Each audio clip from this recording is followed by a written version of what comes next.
Queridos, abra a palavra de Deus lá em Josué capítulo 14. Josué capítulo 14.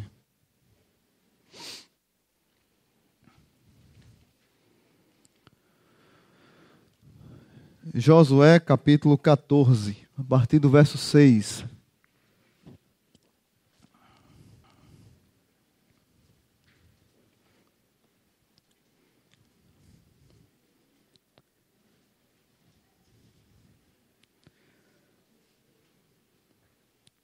Diz assim a palavra de Deus: Os homens de Judá vieram a Josué em Gilgal, e Calebe, filho do quenezeu Jefoné, lhe disse: Você sabe o que o Senhor disse a Moisés, homem de Deus, em Cades-Barneia, sobre mim e sobre você.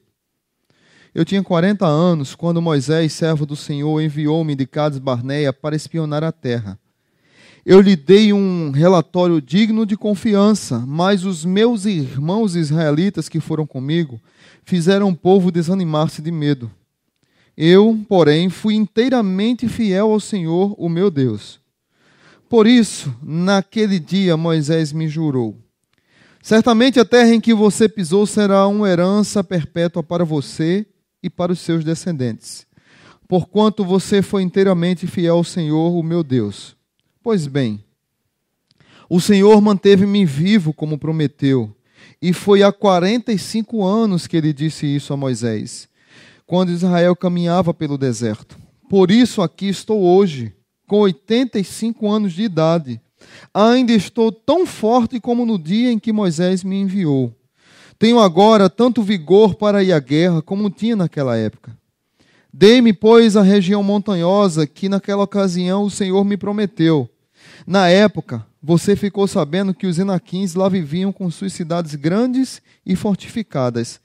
Mas se o Senhor estiver comigo, eu os expulsarei de lá, como ele prometeu. Então Josué abençoou Calebe, filho de Jefoné, e lhe deu Hebrom. Por isso, até hoje, Hebrom pertence aos descendentes de Calebe, filho do quenezeu Jefoné, pois ele foi inteiramente fiel ao Senhor, o Deus de Israel. Hebrom era chamada Kiriat Arba, em homenagem a Arba, o maior dos Enaquins, e a terra teve descanso da guerra. Santo Deus, nós queremos apresentar esse momento ao Senhor e agradecer ao Senhor por tua rica palavra, porque o Senhor coloca um exemplo maravilhoso de Calebe para nos abençoar e nos estimular a ter fé, a sonhar e a crer no teu poder em nossas vidas. Nos ajuda nessa noite, no nome de Jesus. Amém.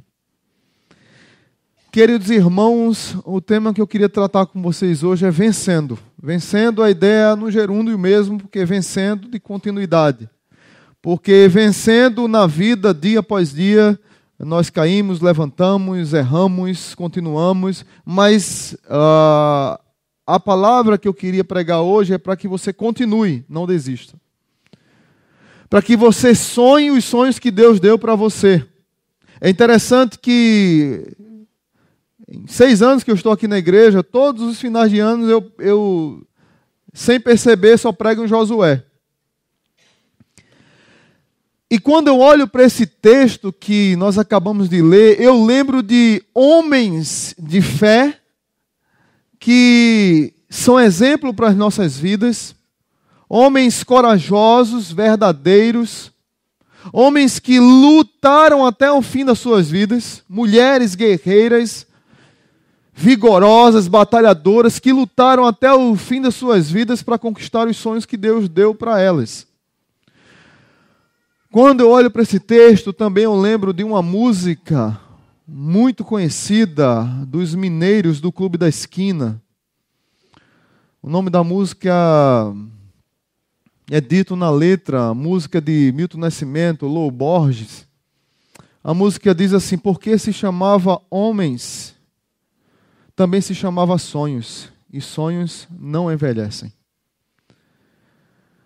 Nós temos músicas também no nosso cancioneiro conhecidas, como uma música que eu gosto sempre de cantar para vocês, de Sérgio Lopes, que fala: sonhos, quem nunca teve um sonho para sonhar?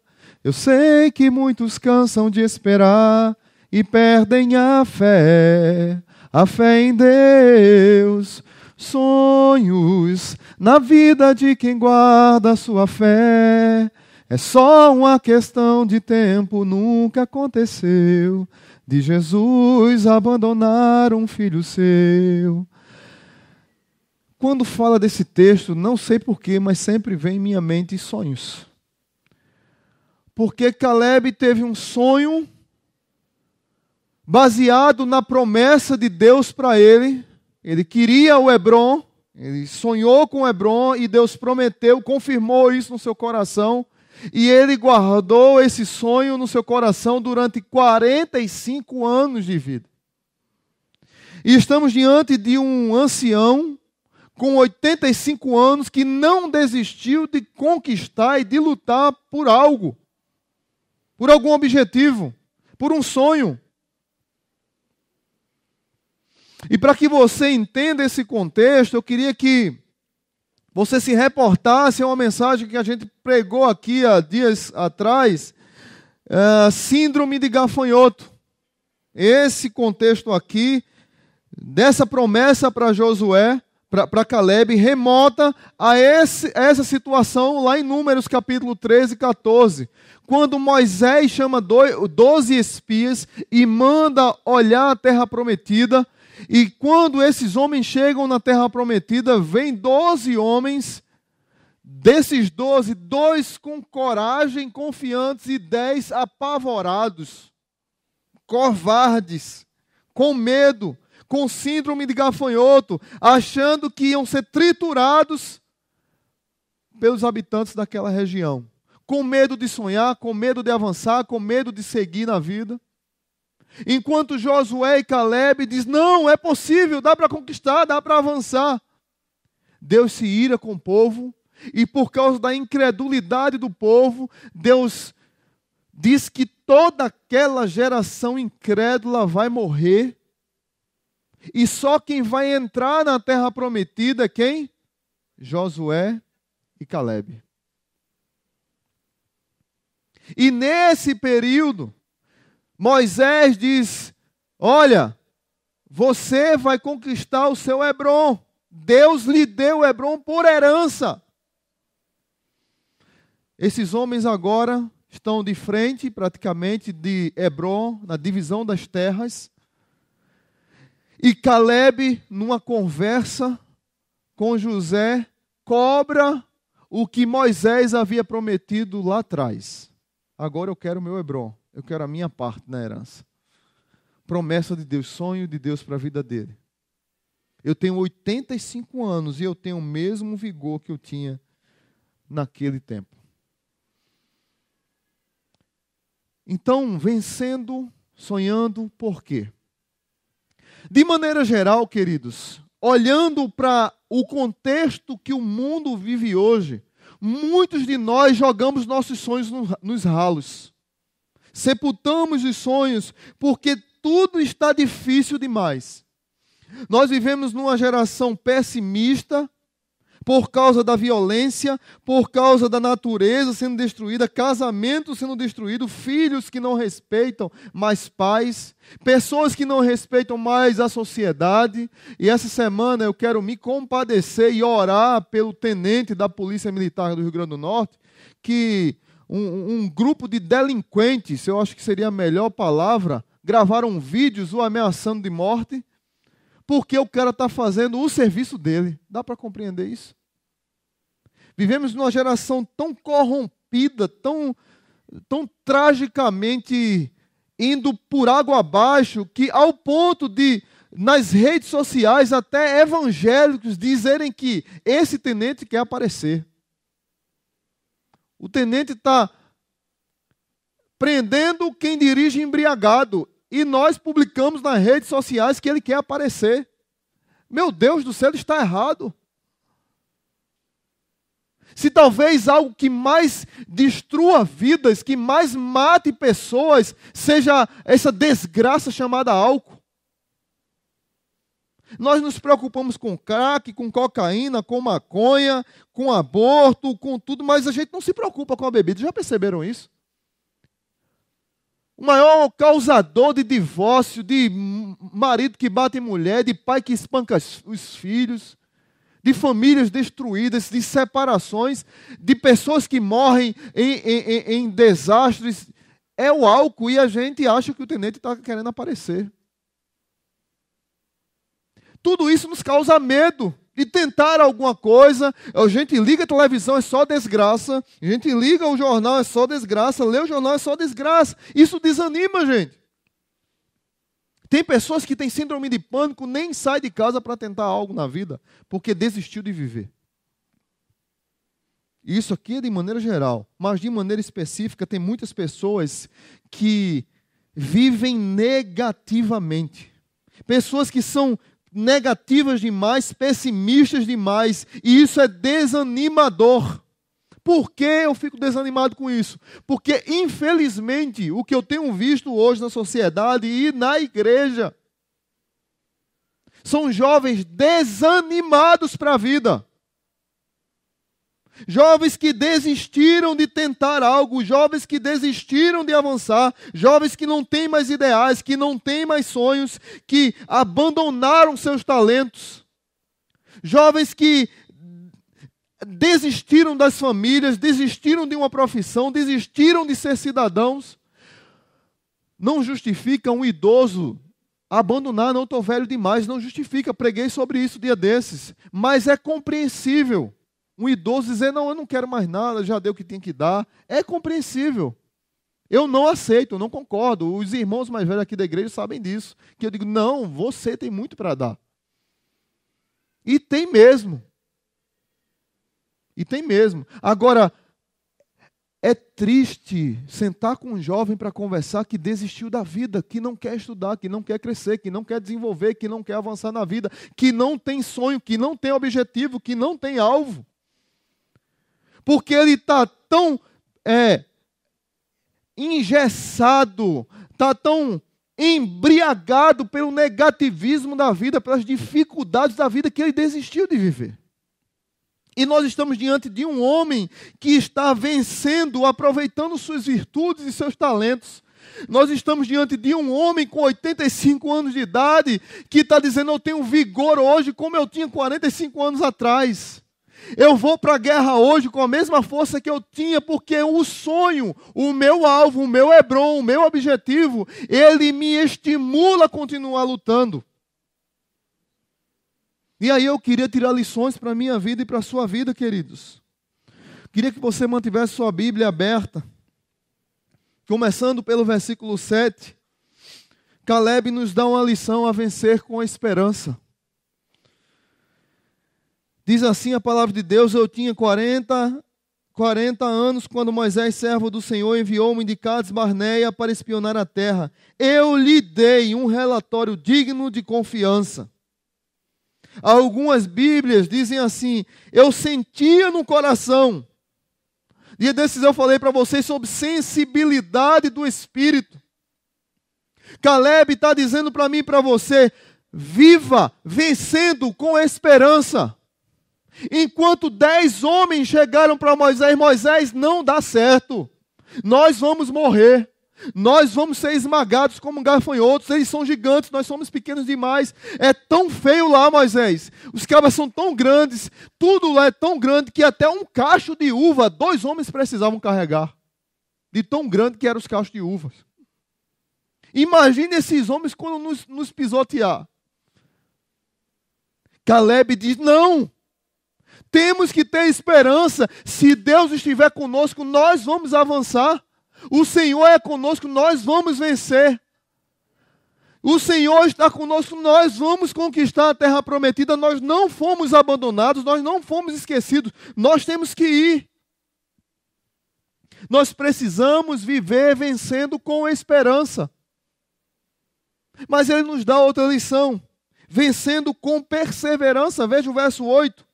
O verso 8 diz, mas os meus irmãos israelitas que foram comigo fizeram o povo desanimar-se de medo. Eu, porém, fui inteiramente fiel ao Senhor, o meu Deus.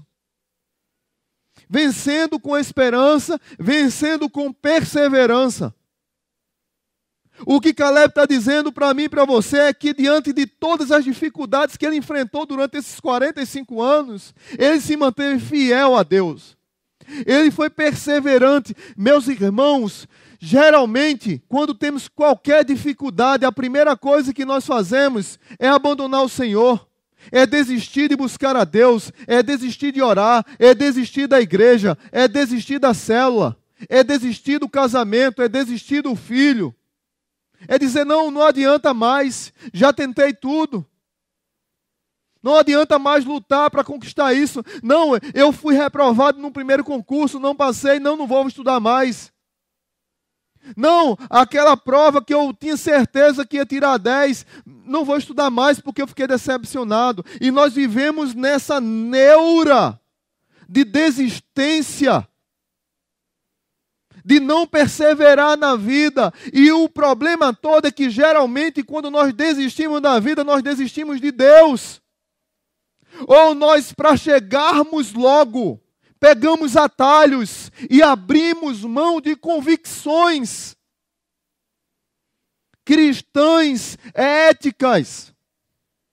Por isso que a nossa sociedade vive desse jeito, queridos. O profeta está lá nas profecias de Rui Barbosa, que dizia lá atrás que chegará um tempo em que os homens terão vergonha de serem honestos. Então, para que eu conquiste algo, eu abro mão de alguma coisa. E muitas vezes eu abro mão de convicção. E esse homem está dizendo para mim e para você, enquanto todos desanimaram, eu fui inteiramente fiel ao Senhor, o meu Deus. Esses 4 anos que a gente está lutando para resolver o problema dessa igreja aqui, do terreno. Você não acha que nós já recebemos proposta para dar propina para resolver isso rápido? Não foi uma só que eu recebi. É assim que a sociedade tem vivido. Mas tem uma coisa que nós temos que bater no peito e dizer assim, enquanto todos se rendem, nós temos que permanecer fiéis. Se não foi, é porque Deus não permitiu. Então vamos ficar do jeito que está, até resolver. Mas acabar com essa cultura de tudo a gente procurar um atalho. Aí eu quero fazer um panorama da vida de Caleb durante esses 45 anos. Primeiro, Caleb venceu o tempo. Durante esse tempo, esse homem ficou velho. Durante esse tempo, esse homem viu suas famílias morrerem, seus primos, seus amigos, seus irmãos. Porque lembra do que Deus disse? Essa geração vai passar 40 anos no deserto, vai morrer toda a geração, e só quem vai entrar na terra prometida é Josué e Caleb. Então você vê pessoas que você ensinou, que você amou, que você cuidou, pessoas que cuidaram de você, essas pessoas todas vão morrer e só você, Caleb e Josué, vai entrar na terra prometida. Talvez muitos de nós desistíssemos rápido. Talvez muitos de nós dissessem, Deus está ruim demais o negócio. Eu acho que Caleb combina com aquele texto, 1000 cairão à sua esquerda e 10.000 à sua direita, e você não será abalado. Esse homem sofreu preconceito racial. Esse homem era filho do quenezeu, cananita. Você já vê a mensagem da graça de Deus no Antigo Testamento? Porque o judeu era arrogante demais e ele desprezava quem era de outra nacionalidade. E Caleb vinha de outra, ele não tinha pedigree judaico, ele vinha de outra nacionalidade. Então, durante seus 85 anos, ele era daqueles cabas negão, sabe, 2 metros de altura, bem bonito, tá, torado. Caleb era desse, o nome Caleb significa negão. Esse cara bonitão. Hoje tinha um jovem aqui no primeiro culto. Eu disse, cara grande, meu irmão. Tu tem 1 metro e quanto? Ele, 2. Aí eu, foi mal aí, desculpa. Mais outra furada que eu dei lá fora. O cunhado, seu cunhado, isso mesmo. 2 metros, caba desse tamanho. Grandão. Então Caleb era esses cabras assim, sabe? Grandão, toradão. Mas o judeu não gosta. Talvez foi humilhado várias vezes. Nós pregamos aqui na série Aliviando a Bagagem sobre aliviando a bagagem da rejeição. Caleb com certeza foi rejeitado pelo povo que ele amava. Durante toda a sua vida foi rejeitado, viu mortes, viu tragédias, viu pecado, viu pessoas desistirem da vida, viu inimigos muitas vezes prosperarem. Tudo isso foi o contexto que esse homem viveu e foi rejeitado no meio desse povo. Você lembra do pecado de Acã? Que esconderam lá as tralhas debaixo do tapete, Deus manda procurar quem é e abre a terra e come toda a família de Acã viva lá, todo mundo morre. Caleb viu isso, talvez com muita tristeza no coração. Caleb assistiu o povo dizer: poxa Deus, está ruim demais, e Moisés é um líder muito fraco. Lá no Egito era bom demais, porque lá no Egito nós comíamos carne, lá no Egito era melhor. E Deus manda as codornizes lá, que eles comem tanto que morre de tanto comer. E Deus depois manda uma praga que morre não sei quantos mil. Caleb viu isso. E talvez chorando, muito triste. Tragédia em cima de tragédia, decepção em cima de decepção, derrota em cima de derrota. Mas esse homem tinha um sonho. Ele queria chegar no seu Hebrom. Ele tinha um sonho. Deus me prometeu um Hebrom e um dia eu vou chegar lá. Quantos de nós desistimos muito fácil por causa das nossas fragilidades e por causa das circunstâncias que a vida nos machuca e nos assola? Esse homem venceu com confiança nas promessas divinas. Isso alimentava-o todo dia. Veja comigo, verso 10 e 11. Verso 10 diz assim: pois bem, o Senhor manteve-me o quê? Vivo, como prometeu. Antes de continuar o texto, eu quero lembrar de uma história de um homem chamado Og Mandino, escritor. E Og Mandino uma vez escreveu um livro e procurou várias editoras para publicar seu livro. E batia numa porta, não, noutra não, e noutra não. Esse homem quase que desiste. E teve um certo dia que ele não aguentou mais, depois de muito tempo procurando alguém que publicasse seu livro. Ele chega em casa, ele abre a tampa da lixeira e ele faz uma cena na frente da sua esposa, pega o livro dele, o manuscrito original, e joga dentro do lixo e diz: eu vou colocar meu livro aqui porque isso é o que tem que ser feito com meus sonhos frustrados. Meus sonhos frustrados têm que ser jogados no lixo. Então eu desisto dos meus sonhos. Ele esqueceu de que estava vivo. A esposa deixou passar o tempo de estresse. Ele entrou. Ela abriu, pegou o manuscrito. No outro dia de manhã, ela foi atrás de alguma editora. E na primeira editora que ela chegou, a editora aceitou o livro dele. Examinaram e publicaram o livro dele. E esse livro que ele jogou no lixo vendeu, na primeira edição, 2 milhões de cópias. E depois esse homem escreveu vários outros livros. E ele aprendeu uma lição com a esposa dele. E essa lição em outros livros ele diz para nós. Ele diz: quando você lê o jornal, você não começa lendo o jornal pelas notícias policiais, porque você vai ficar decepcionado. É muita violência, muita gente sendo assassinada, muita corrupção, muita tristeza. Você não começa o dia lendo as páginas esportivas, porque se você torce pelo Botafogo, se você torce pelo Flamengo, você vai ficar em crise. Se você é vascaíno, aí o negócio é complicado. Se você torcer pelo esporte, dá até para ler, né? Porque é outro nível, né? Mas não comece lendo pelo esporte, porque o seu time pode perder e você vai começar o dia triste. Não comece a ler o jornal pelas páginas políticas, porque você vai descobrir outro rombo da Petrobras. Vai descobrir outra corrupção. Você deveria começar a ler o jornal pelo obituário. Que conselho maluco. Mas você pega o obituário e lê todo o nome que está lá. Missa de sétimo dia, não sei de quem. Missa de 2 anos, não sei de quem. Morreu ontem, fulano de tal, enterrou hoje, é tal hora. Você lê tudo aquilo. E quando você terminar de ler o obituário, você vai descobrir uma coisa. O seu nome não está lá. E se o seu nome não está lá, é porque você está vivo. E se você está vivo, Deus pode fazer um milagre na sua vida hoje. E se você está vivo, os seus sonhos têm esperança de serem realizados. E se você está vivo, você pode chegar no seu Hebrom.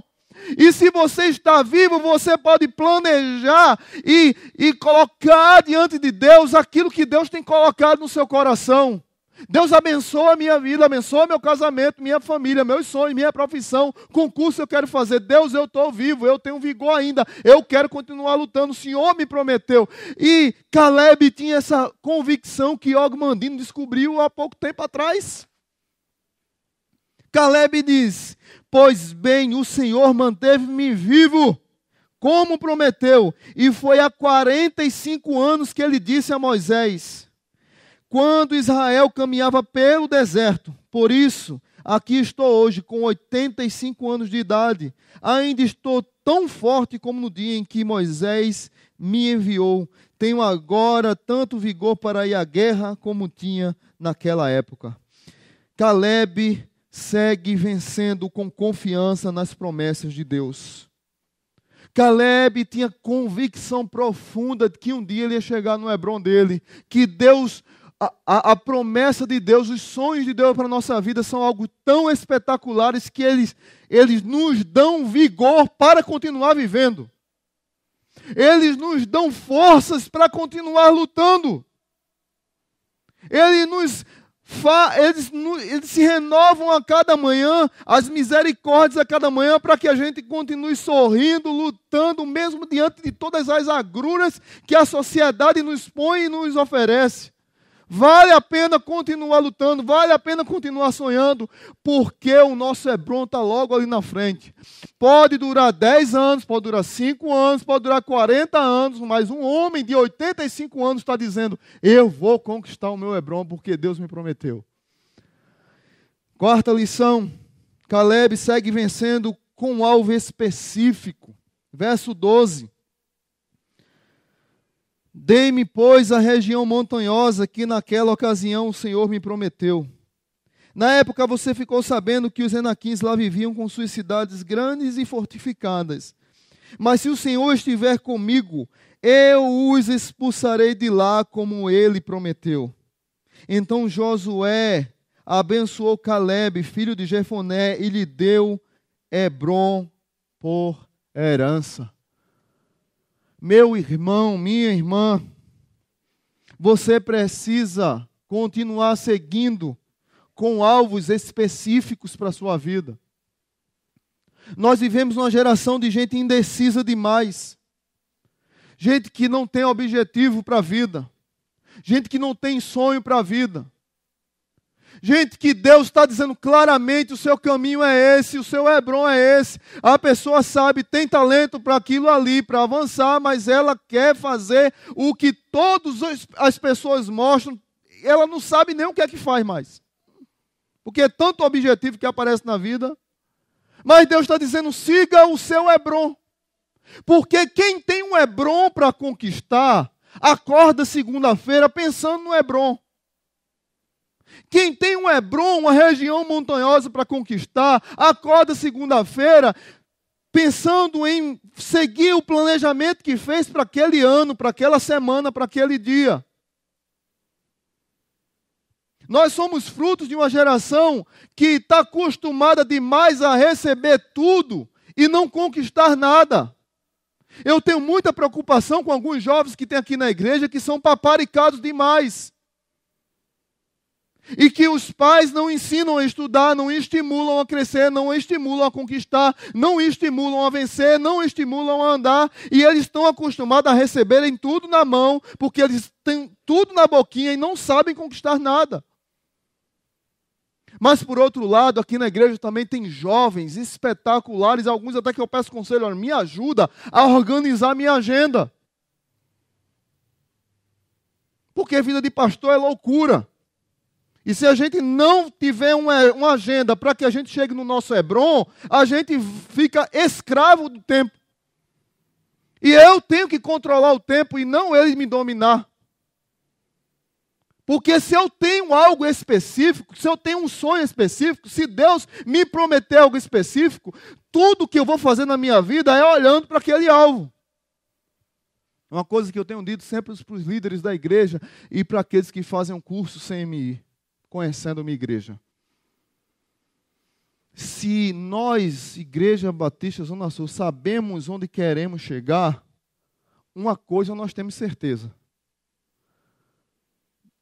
Do que nós não precisamos. Ok? Se eu sei onde eu quero ir, eu sei o que eu não preciso para chegar ali. Então eu vou correr atrás apenas do que eu preciso para chegar ali. Um exemplo para clarificar. Se eu quero ir para Recife, eu não vou comprar passagem para Fortaleza. Concordam comigo? É mais longe, não é? Se eu quero ir para São Paulo, eu não vou comprar a passagem para Mossoró. Se eu chegar lá, porque dizem que está derretendo tudo, né? Está entendendo, gente? Se eu sei qual é o meu Hebron, se eu sei qual é o meu sonho, eu sei o que eu não devo fazer para chegar lá. Pelo menos isso já diminui muita coisa na nossa vida. Eu tenho que aprender a dizer não para algumas coisas. Eu tenho que aprender a dizer sim para algumas coisas que eu achava que não era importante. Eu tenho que reagendar a minha vida. Se o meu Hebron é resolver o meu problema financeiro em 2015, eu sei que eu preciso sentar com alguém que sabe é bom de finanças e eu preciso baixar lá na internet minha planilha de Excel e eu tenho que anotar minhas contas.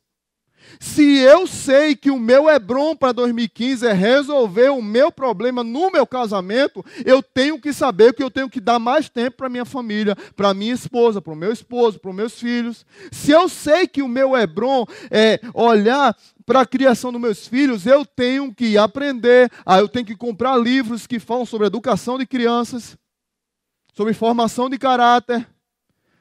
Agora, se eu não sei qual é o meu Hebron, eu não sei nem por onde começar. E o que tem acontecido é que as pessoas têm enterrado seus talentos, acabado com a sua vida, porque elas não sabem nem o que elas são. Elas não sabem nem se são gente. Porque tem pessoas que põem uns negócios na cara que parece um extraterrestre. É uns anel dessa grossura aqui, outros na testa. Nada contra, mas tem umas coisas horrorosas que a turma faz aí. A gente não sabe nem o que são. Quanto mais, quais são os sonhos que tem? Qual é o seu Hebron? Caleb sabia qual era o Hebron dele. Caleb seguiu vencendo com um alvo específico. Josué, agora, pois, dá-me este monte. Porque foi esse monte que o Senhor me prometeu.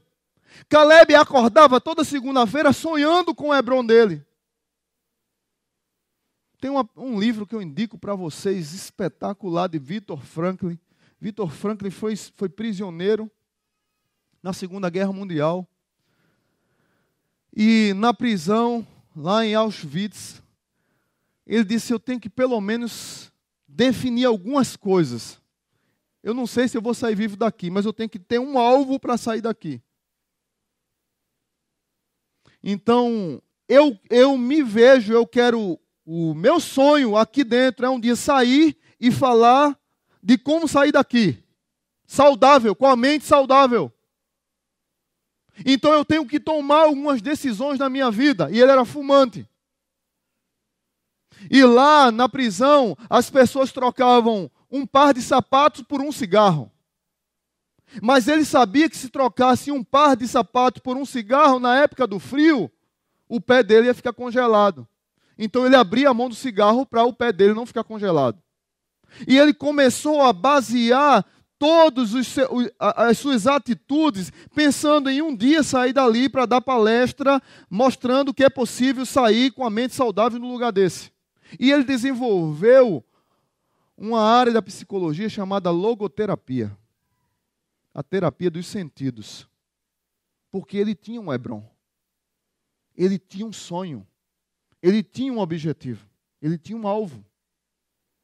Talvez você esteja aqui hoje à noite dizendo, rapaz, mas eu já enterrei meu sonho, mas eu já desisti do meu casamento, mas eu já desisti de fazer um concurso, eu já desisti do meu filho, eu já desisti da minha esposa, do meu esposo, eu já desisti da minha profissão, eu já desisti do meu trabalho, eu já desisti de ser mãe, eu já desisti de tudo. Aí Deus está dizendo, hoje à noite, Deus chamou o pastor Marcelo para dizer a você, desenterre o seu sonho. Se foi um Hebron que Deus colocou no teu coração, foi Deus que te deu, vai chegar a hora.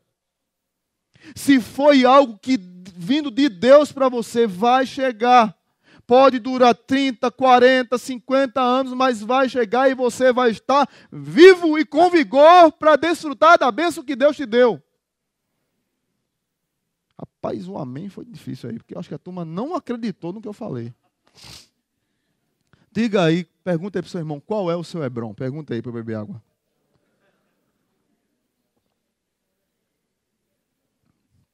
Qual é o seu Hebron, meu irmão? Tem que ser específico. Qual é o seu Hebron para 2015? Eu não sei, você sabe. Eu não sei, você e Deus sabe.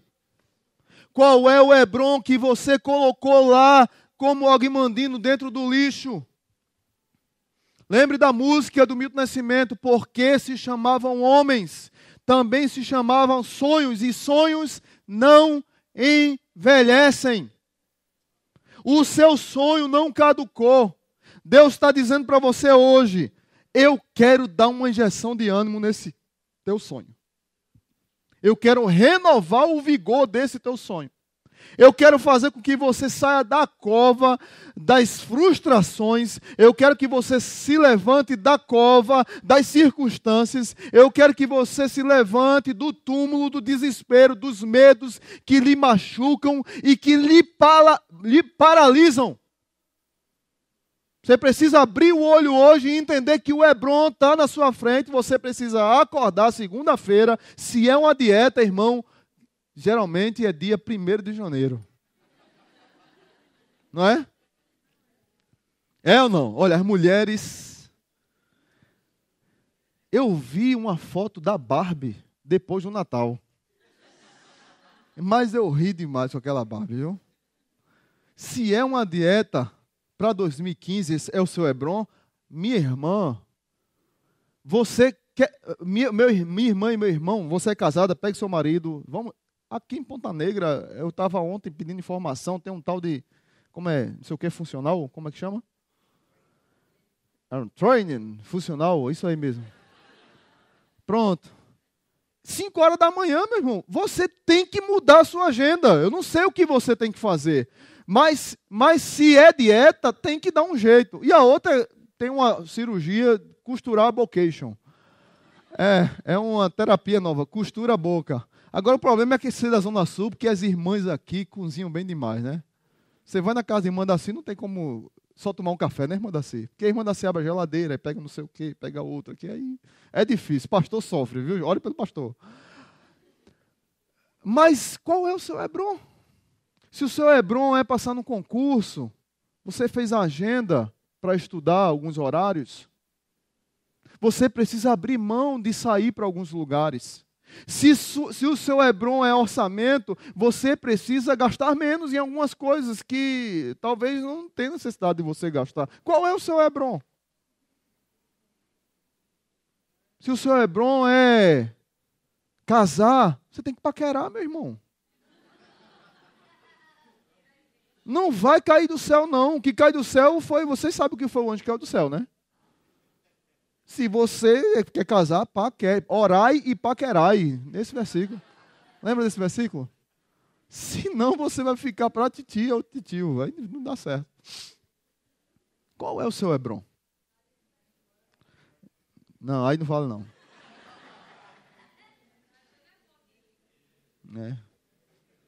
Eu uso o escudo da fé nessa hora.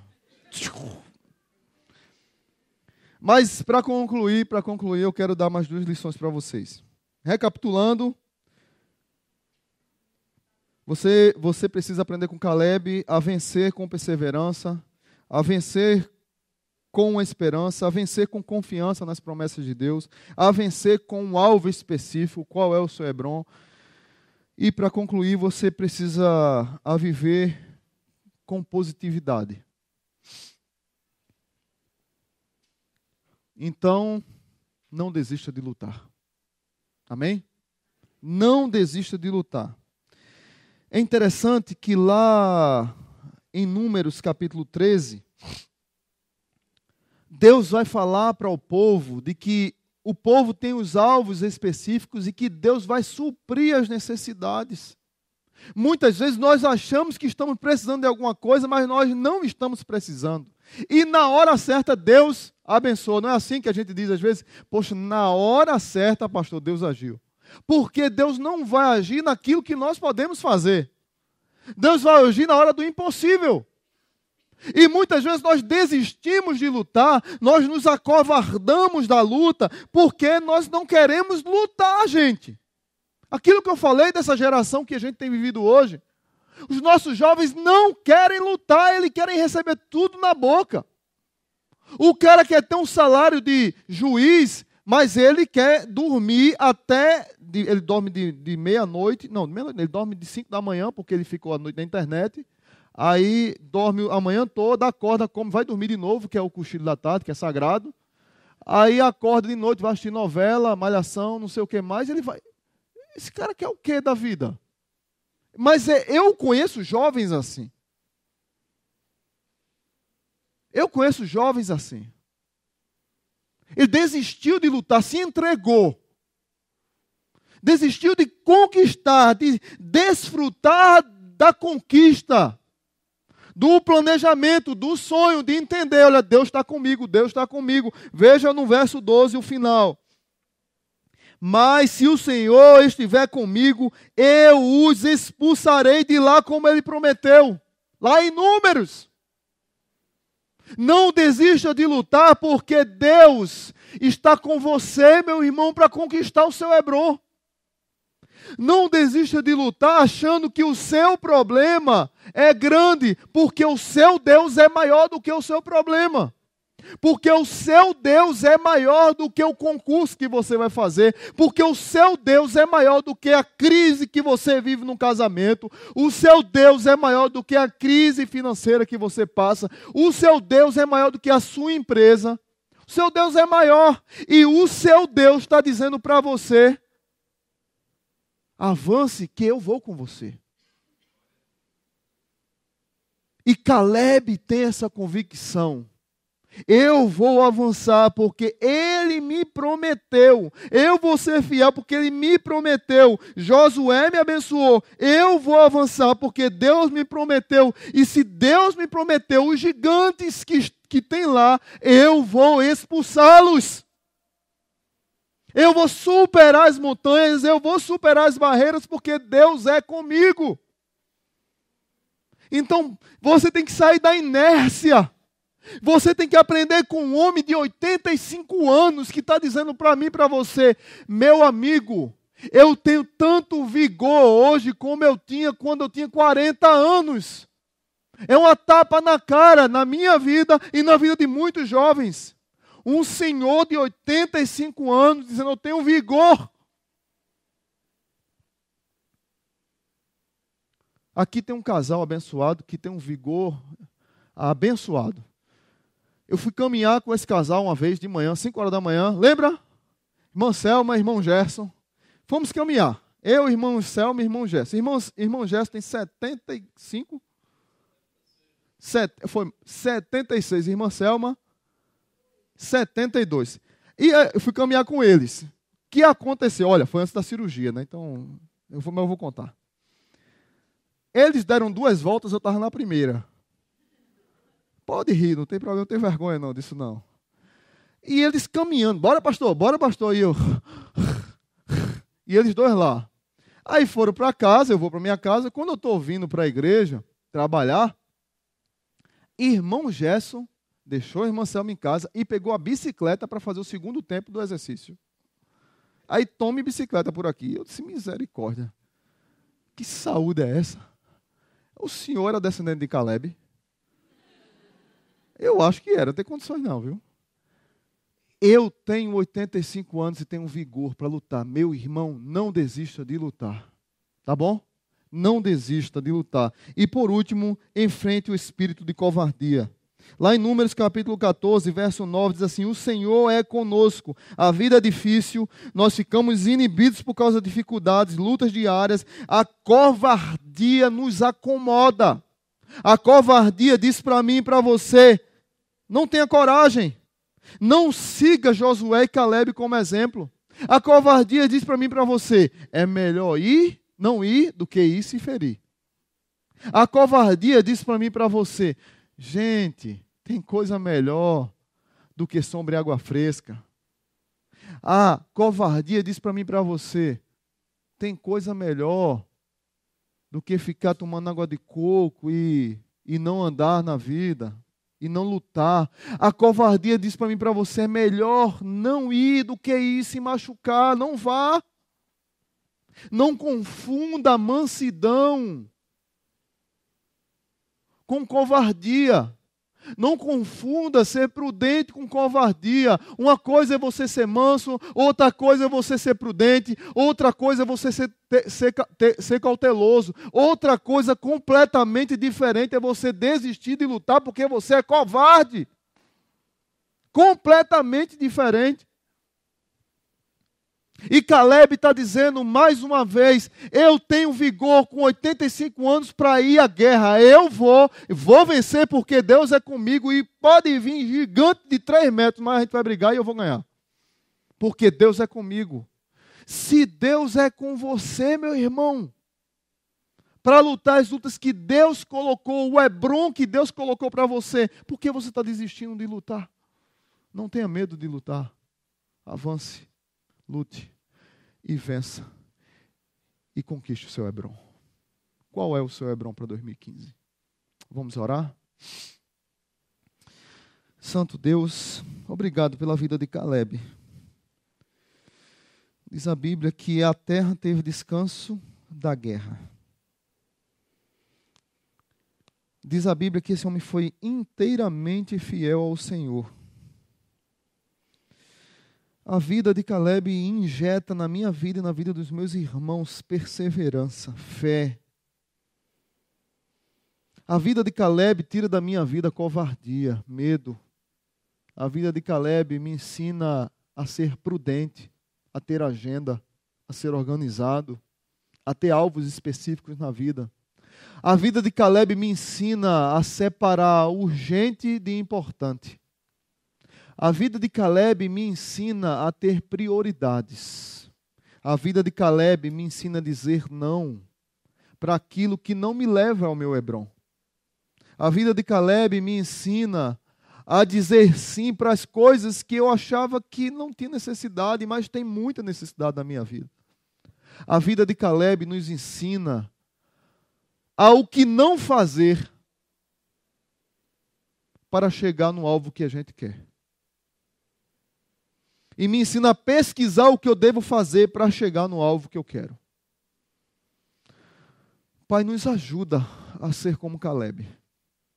Nos ajuda a não desistirmos do nosso Hebron, mesmo da idade mais avançada. Nos ajuda que 2015 nós tenhamos convicção de que o nosso Hebron é o Hebron do Senhor para a nossa vida. Que o nosso sonho, na verdade, não provém de nossa imaturidade ou de nossa ganância ou de nossa cobiça, mas que o nosso sonho provém do coração do Senhor. E se provém do Senhor, não é apenas sonho, é promessa. E se é promessa, vai acontecer. E se é promessa, é específico. Eu tenho que correr atrás para lutar e conquistar, porque o Senhor é comigo. Nos ajuda, Pai. Se você tem sonhos para 2015, mas talvez de alguma maneira você sepultou esses sonhos, eu queria que você viesse aqui à frente. Eu quero orar por você. Vamos ficar todos de pé. À medida que a gente vai ficando de pé, se você tem algum sonho para 2015, vem aqui na frente. E se você, por um acaso, 2014, você decidiu colocar esse sonho debaixo de uma cova, de um lixeiro, Deus está dizendo para você hoje, ressuscite isso. Tire isso daí. Foi alguma coisa que você começou e desistiu, foi alguma coisa que você tinha convicção, foi Deus que me deu, foi Deus que me incentivou, mas eu não quero mais. Mas Deus está dizendo, eu quero, você quer, para com isso, não enterre seus talentos. Vem aqui à frente, eu quero orar por você. Tem mais alguém? Não tenha vergonha, não tenha medo. Nós temos essa fragilidade humana, faz parte de nós. Às vezes Deus tem que dar uma injeção para que a gente acorde e volte a lutar para conquistar o nosso Hebrom. Vamos estender as mãos para esses queridos aqui e vamos orar por eles. Pai Santo, nós queremos te agradecer por essas vidas aqui. Todas têm um Hebrom e eles sabem qual é o Hebrom de cada um deles. E o Senhor também sabe. Eu não sei qual é, mas o Senhor sabe. A minha oração, ó Pai, é que o Senhor, a partir de hoje, os incomode. O Senhor os constranja a colocar isso diante do papel para planejar e diante do Senhor para executar. Para que o Senhor abra as portas, o Senhor mova céus e terra, o Senhor lhes dê coragem, lhes tire a covardia, lhes dê ânimo, lhes dê vigor, que segunda-feira se renove a fé, se renove a esperança, que o teu amor chegue no coração deles, que a tua luz ilumine a mente deles, para que eles possam avançar e conquistar o seu Hebrom. Talvez alguns aqui estão pensando em desistir por causa de tantas circunstâncias adversas, tantas derrotas, uma atrás da outra. E às vezes a gente chega num momento e diz, rapaz, eu não aguento mais, não adianta mais tentar, não. Hoje o Senhor está dizendo, olha para frente, olha para Caleb, olha para o teu Hebrom, eu estou contigo, continua andando, não desista, não seja covarde, porque você é vencedor, você está comigo. É assim que o Senhor nos ajuda. É assim que o Senhor nos incentiva. É assim que o Senhor nos tira da acomodação, nos tira da inércia, nos tira dos medos. O Senhor nos tira de tudo aquilo que nos deixa colado, ó Pai, em algo que não frutifica, que não edifica e que não avança. Pai, muito obrigado por essas vidas aqui. Por aqueles que querem mudar em alguma área. Por aqueles outros também, ó Pai, que tem algum sonho, que eles estão lutando, mas fraquejando em algum momento, que o Senhor lhes dê também. Que tenhamos um ano de 2015, olhando para o nosso Hebrom e correndo atrás dele. Que tenhamos um ano de 2015 abençoado pelo Senhor, guardado pelo Senhor, moldado pelo Senhor. Que o amor de Deus o Pai, que a maravilhosa graça de Jesus e que a comunhão do Santo Espírito de Deus esteja sobre nós. Abençoa a Igreja Batista Zona Sul. Abençoa os planos dessa igreja para o futuro. Abençoa cada membro aqui, cada vida aqui que nos ajuda, que serve, consagrada, cada líder de célula, cada irmão que precisa de abraço, de afago, de conselho, de cuidado. Pai, abençoa a vida de cada um. Que cada um de nós possamos, como igreja, vivermos unidos. Que como igreja, o Senhor, as pessoas possam olhar para nós, essa igreja vive o Evangelho, essa igreja respira o Evangelho. Essa igreja entende que um dia Jesus morreu por eles. Eles eram pecadores e o Senhor os salvou. Por causa da sua maravilhosa graça. E é essa maravilhosa graça que nos leva ao nosso Hebrom. No nome santo de Jesus. Amém.